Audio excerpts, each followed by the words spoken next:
Պարոն Մինասյան, ասում եք պոպուլիզմ չի, նախընտրական չի, խոսակցությունը տարեք պետական հովանավորչության,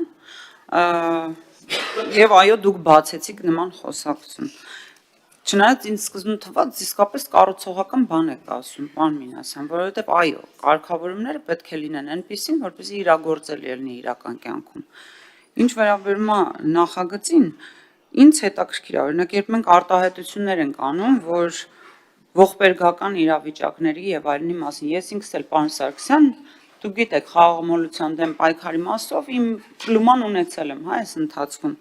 բայց երբ նման արտահայտություններ ենք անում, մենք պետք է ունենանք վիճակագրություն։ Մենք ունենք վիճակագրություն, օրինակ Հայաստանի Հանրապետության քաղաքացիների, որ մասն է իրապես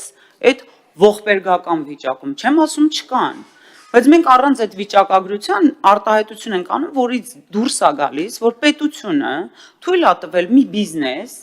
որը որ 100 հազարավոր քաղաքացիներ տանում է ողբերգության։ Մենք պիտի նախ որոշենք, եթե պետությունը սրան վերաբերում է որպես բիզնեսի եւ ինչու՞ չէ, այո, պիտի կարգավորենք, որպեսզի չլինեն ողբերգական դեպքեր եւ հնարավորինս նվազեն, բայց խոսակցությունը մի քիչ բալանսի մեջ պիտի լինի։ Երբ խոսում ենք կենսաթոշակառուներից, նպաստառուների մասին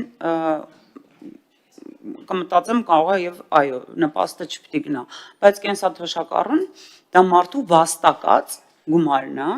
դա օգնություն չի, որ ինքը չկարողանա որոշի որտեղ ծախսի։ Այստեղ մի քիչ ես բան եմ տեսնում, հակասություն եմ տեսնում իրավիճակի հետ եւ շատ կարեւոր է հասկանալ այդ վիճակագրությունը աճող, օրինակ խաղադրույքների վիճակագրությունը աճող վերաբերելի է ռեզիդենտներին,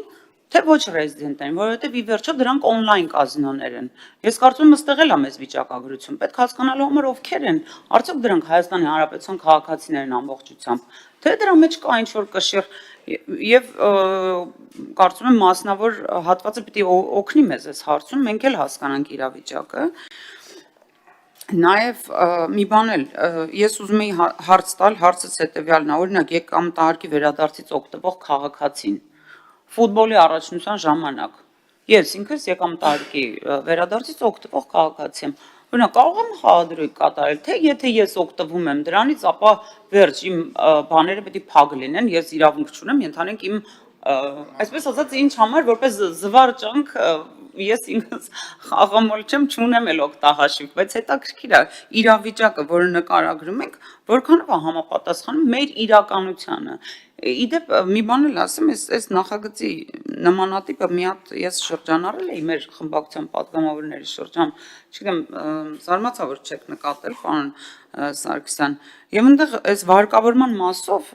մի բան կար, որը որ քննարկել ենք նաեւ կենտրոնական բանկի գործընկերների հետ, եւ առաջարկս հետեւյալն էր, ուղղակի սպառողական վարկերի մասով առնվազն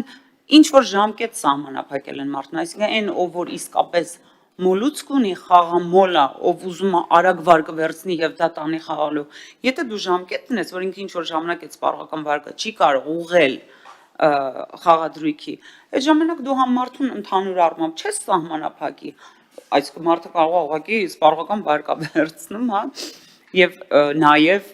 խաղալու է, համ այդ չես խրախուսի, այսպես ասած, այդ պահի բանը, խնդրում եմ հարցերիս պատասխանել, շնորհակալություն։